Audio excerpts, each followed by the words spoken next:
ছবিটা দেখছেন তো? হ্যাঁ, এই ছবিটা আরো একবার দেখাই আপনাদের। জলে ভাসছে প্লাস্টিকের বাক্স, তাতে কি এলো গেল? কেনই বা ভাসছে? আসলে এর মধ্যে একটা অভিনব বিষয় আছে। প্লাস্টিকের বক্সে কাঁকড়া চাষ হচ্ছে। নন্দীগ্রামের অতসী মাইতি এই অভিনব উদ্যোগ নিয়েছেন, দেখুন।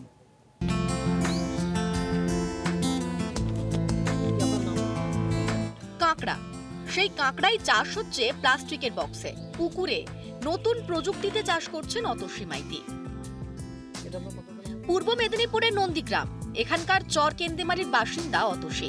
বাড়ির সামনে পুকুর, এই পুকুরেই মাছ চাষ করছেন, আবার কাঁকড়া চাষও করছেন। এর জন্য দুয়ারে সরকার ক্যাম্পে মৎস্যজীবী নিবন্ধীকরণ ক্যাম্পে নাম লেখান। তারপর জেলা মৎস্য দফতরের সঙ্গে নিয়মিত যোগাযোগ।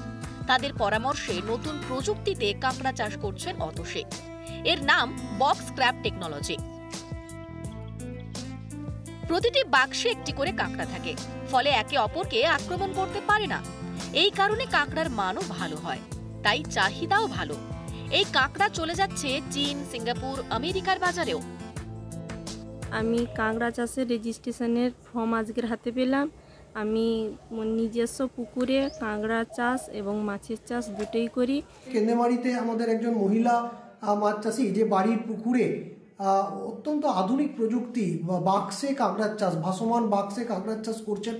তো ওনাকেও আমরা এই গৃহবধূ, ওনাকে আমরা এই মৎস্যজীবী নিবন্ধীকরণের আওতায় আসার জন্য আহ্বান জানাই এবং উনি এবং ফর্ম আমাদের কাছে জমাও দিয়েছেন।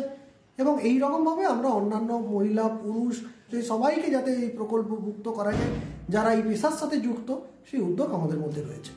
নন্দীগ্রামের অতসী মাইতি চাইছেন তার দেখাদেখি তার প্রতিবেশী, তার গ্রামের মানুষজন এবং তার এলাকার মানুষজন এভাবেই পুকুরে ভাসমান পদ্ধতিতে কাঁকড়া চাষে এগিয়ে আসুক। নন্দীগ্রাম থেকে ক্যামেরায় শুভেন্দু কাবিলার সঙ্গে সুজিত ভৌমিক, নিউজ 18 বাংলা।